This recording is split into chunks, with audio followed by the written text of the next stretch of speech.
Hello दर्शकों, कैसे हो? मैं यही भावना करता हूँ, कुशल मंगल खुश रहो सभी, मैं यही भावना करता हूँ।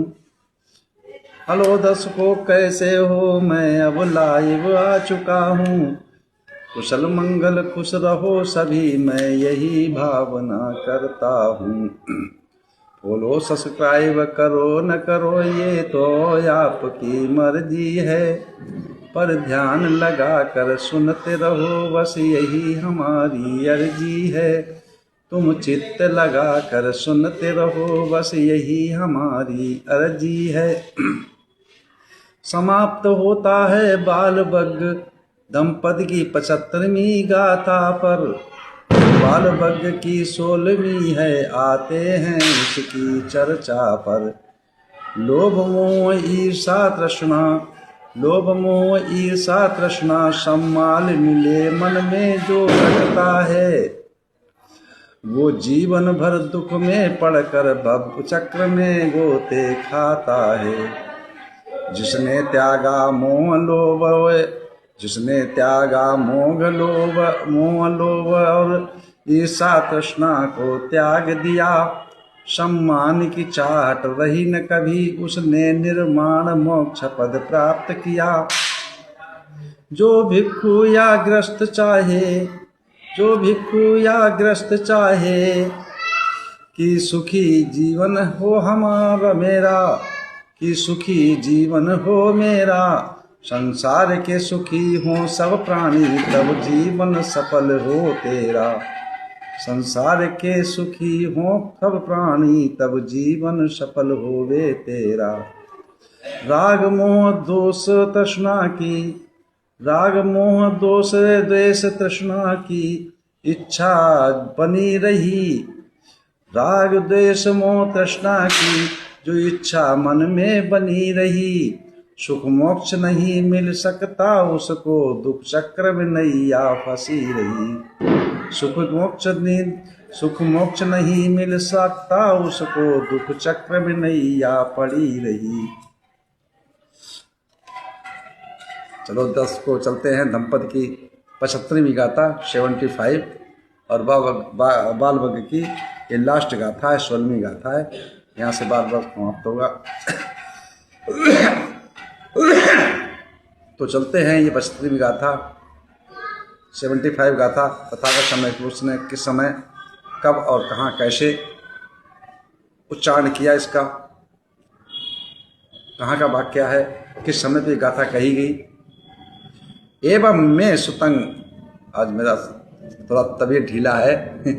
एवं में सुतंग एकंग समयंग भगवा सावथियंग विहरति जेत बने अनाथ पिंडिकस्य आरामी। ऐसा मैंने सुना, एक समय तथागत सम्यक संबुद्ध श्रावस्ती में अनाथ पिंडक द्वारा हुआ बनाए हुए जेतवन आराम में विहर रहे थे। उस समय के ये वाक्य है, उस समय का ही ये घटना है कि उसी श्रावस्ती नगर में एक धनाढ़ सेठ रहता था।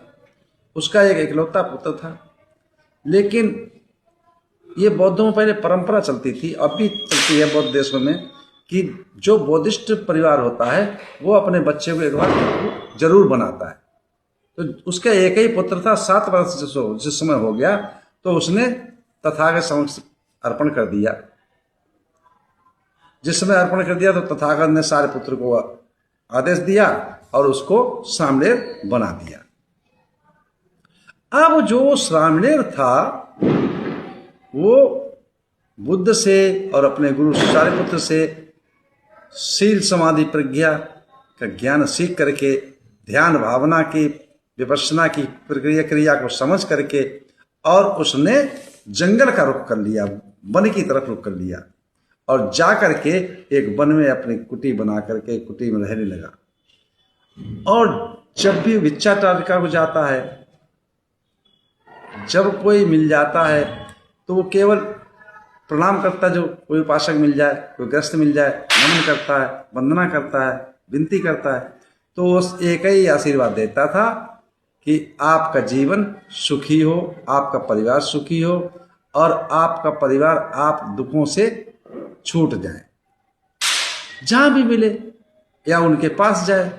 तो जब नया नया कोई भिक्षु बनता है, सामने बनता है, तो बचपना होता है, उसको देख करके सब मोहित होते हैं, उसको बहुत उपहार देते हैं, भेंट देते हैं, लेकिन वो स्वीकार बहुत कम करता है। मात्र 3 महीने के अंतर में 3 महीने के अंदर में उसने अर्हत पद को प्राप्त कर लिया, सर्वश्रेष्ठ श्रेणी को पा लिया। वर्षावास समापन हुआ तो भिक्षुओं में आस्था रहती थी। वर्षावास समापन के बाद भगवान बुद्ध के दर्शन करने के लिए जाया करते थे, तो वो भी गया।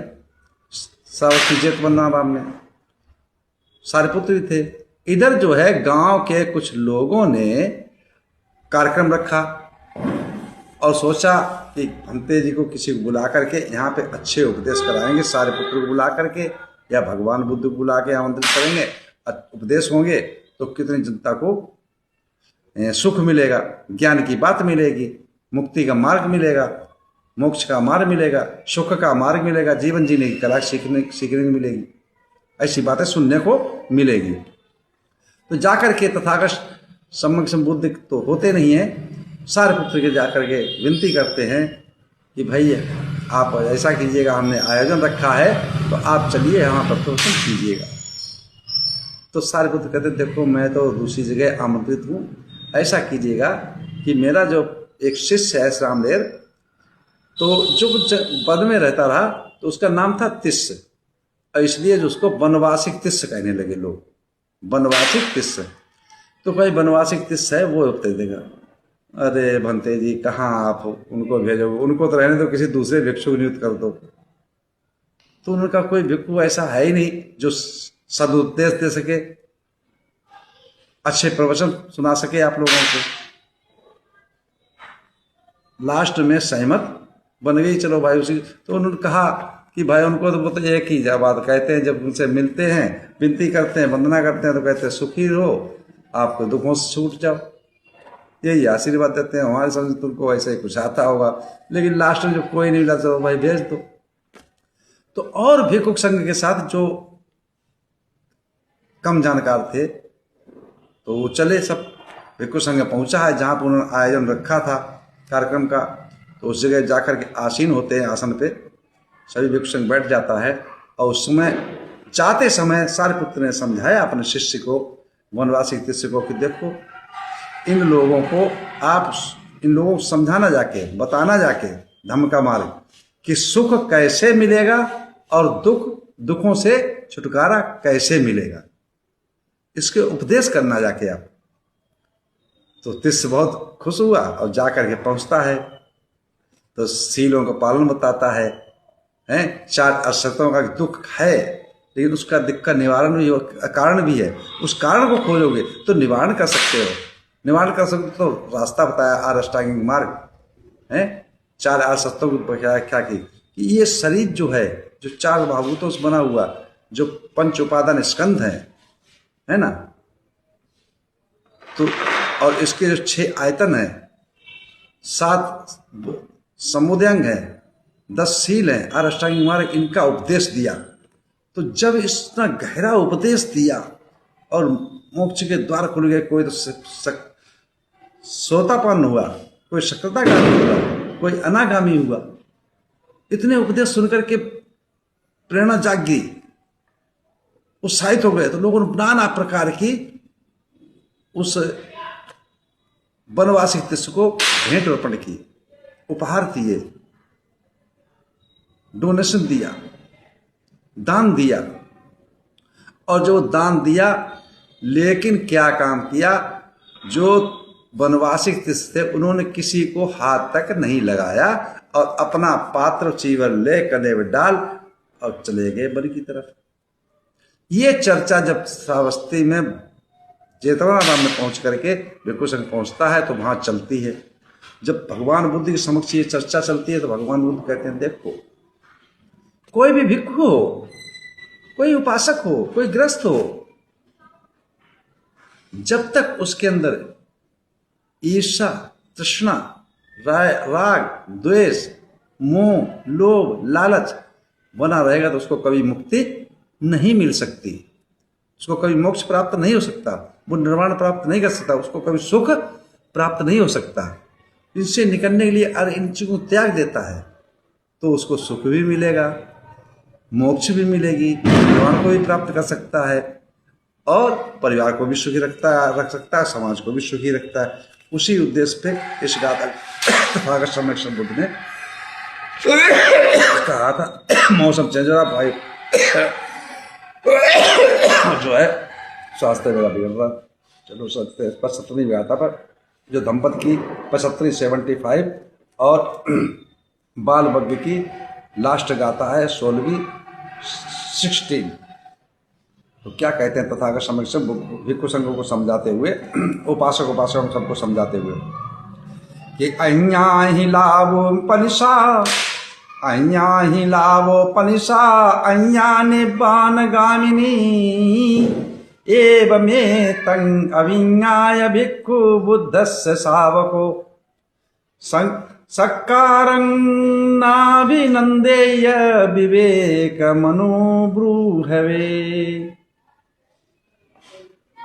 लाभ और सत्कार का रास्ता दूसरा है और निर्माण को ले जाने वाला रास्ता दूसरा है।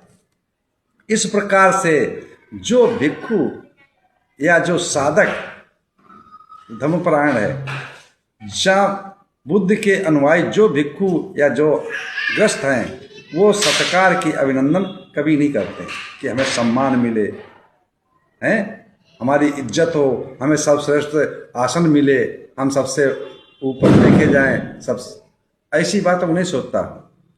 तथागत सम्यक बुद्ध ने मंगल गाथा मंगल सूत्र में कहा है, उठस्स लोक धम्मे ही चित्तं यस्न कंपति, अशोकं विरजं खेमं एतं मंगल मुक्तिमं।